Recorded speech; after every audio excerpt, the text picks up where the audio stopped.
మన ప్రభువును రక్షకుడు అయిన యేసుక్రీస్తు వారి అతి శ్రేష్టమైన దివ్యనామమున మీ అందరికీ ఉదయకాలము సర్వశుభములు సర్వదీవెనలు దేవదేవుడు అనుగ్రహించునుగాక. ఆమేన్. ప్రియ దేవుని బిడ్డలారా, ఈరోజు 24వ తారీఖు డిసెంబర్ నెల 2024వ సంవత్సరము. ఈరోజు దేవుని వాగ్దానము కీర్తనల గ్రంథము 29వ అధ్యాయము 11వ వచనము. యెహోవా తన ప్రజలకు సమాధానము కలుగుజేసి వారిని ఆశీర్వదించును. దేవుడు తన పరిశుద్ధ లేఖన భాగము నేటి ఉదయకాలము మీ వినికిడిలో మీ జీవితములో దేవుడు ఈ వాగ్దానము నెరవేర్చునుగాక. ప్రభువునందు ప్రియ సహోదరి సహోదరులారా, దేవదేవుడు మీతో మాట్లాడుతున్నటువంటి మాట సమాధానము ఆశీర్వాదము ఆయన మీకు ఇస్తాను అంటున్నాడు. సహోదరులారా, నేటి సమాజంలో అనేకులకి సమాధానం లేనటువంటి స్థితిలో ఉన్నారు. ప్రియ సహోదరి సహోదరులారా, బహుశా నీవు ఎదుర్కొంటున్నటువంటి పరిస్థితి నీకు సమాధానం లేకపోవటానికి కారణము నీ ఆర్థిక ఇబ్బందులేనేమో. నీవు అనుకోవచ్చు, నాకు ధనం వస్తే ఆర్థిక సమస్యలు సమకూడితే సమాధానంగా ఉంటాను అని.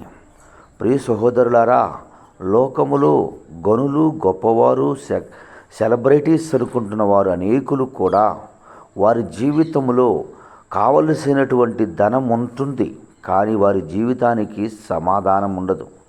రాత్రి అయ్యేసరికి నిద్రను కొనుక్కుంటారు. రాత్రి అయ్యేసరికి వ్యసనాలకు బానిసైపోయి ఆ నిద్రను ఆ రిలాక్సేషన్ కోసం ప్రయాసపడతాడు. నా సహోదరుడా, నా యేసయ్య నీతో చెబుతున్నటువంటి మాట, ఒకవేళ నీకెదురవుతున్నటువంటి సమస్యను నువ్వు ఏదో సాధించాలి అని చెప్పి సమాధానాన్ని కోల్పోయే వ్యక్తిగా ఉంటున్నావేమో. దేవుడు అంటున్నాడు, నీకు సమాధానము కలుగు చేస్తానని. సహోదరి సహోదరులారా, ఒకవేళ ఇవన్నీ లేకపోయినను నీ హృదయము సమాధానంతో ఉంటే దేవుని ఆశీర్వాదము నీకుందని గుర్తెరుగు.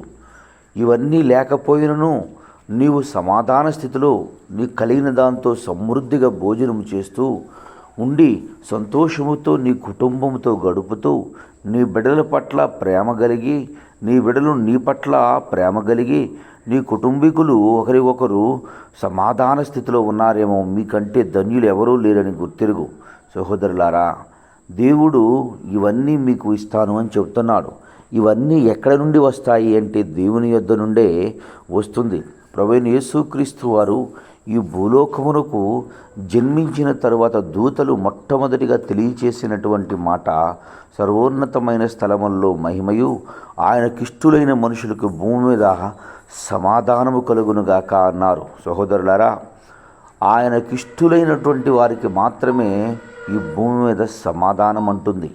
ఆయనకిష్టులైన వారికి మాత్రమే దేవుడు సమాధానం అనుగ్రహిస్తాడు. ఒకవేళ నీవు సమాధాన లేని స్థితిలో ఉంటే ఆయనకి ఇష్టడుగా లేవు. సమాధాన స్థితిలో ఉన్నావంటే దేవునికి దగ్గరగా ఉన్నావనే విషయాన్ని గుర్తెరిగి దేవుని గ్రంథములో, దేవుని చేతిలో, దేవుని జ్ఞాపికలో నీవు ఉన్నావనే విషయాన్ని జ్ఞాపకం చేసుకుని నీవు సంతోషించు.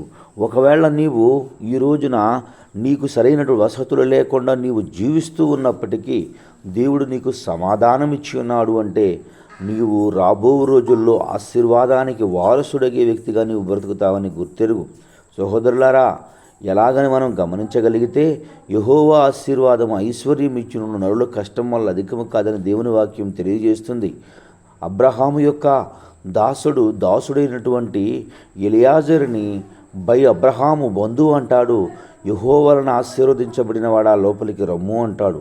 అంటే అతడు ఉన్న సమాధాన స్థితిని బట్టి, అతడు కలిగి ఉన్న దేవుణ్ణి బట్టి అతడు యజమానుడే ఆశీర్వాదం పొందినవాడు, కానీ ఇతడు యజమానుని ఇంటిలో చక్కగా పనివాడిగా ఇష్టడుగా బ్రతుకుతూ ఉన్నాడు కనుక ఆ ఆశీర్వాదం ఇతని మీదకు కూడా వచ్చి అనేకుల చేత యెహోవా వలన ఆశీర్వదించబడిన వాడా అని పిలువబడుతున్నాడంటే, ప్రియ సహోదరుడా, దేవుడు నిశ్చయముగా నిన్ను కూడా అట్టి ఆశీర్వాదముల వైపుకు నడిపించి నిన్ను చూసిన వారు అనేకులు యెహోవా వలన ఆశీర్వదించబడినవాడా, నీవు ఇక్కడ కూర్చుండమని నీకు గొప్ప స్థితి ఇచ్చే స్థితి దేవుడు నీకు అనుగ్రహించునుగాక.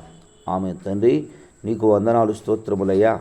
నేటి ఉదయకాలమందు నీ బిడ్డలైన వారు ఎందరు బిడ్డలు ఈ మాటలు వినుచున్నారో వారందరి జీవితములో సమాధాన స్థితిని గురించి నడిపించి కృప చూపమని యేసయ్య నామం పేరట ప్రార్థన చేయుచున్నాను మా పరమ తండ్రి. ఆమేన్.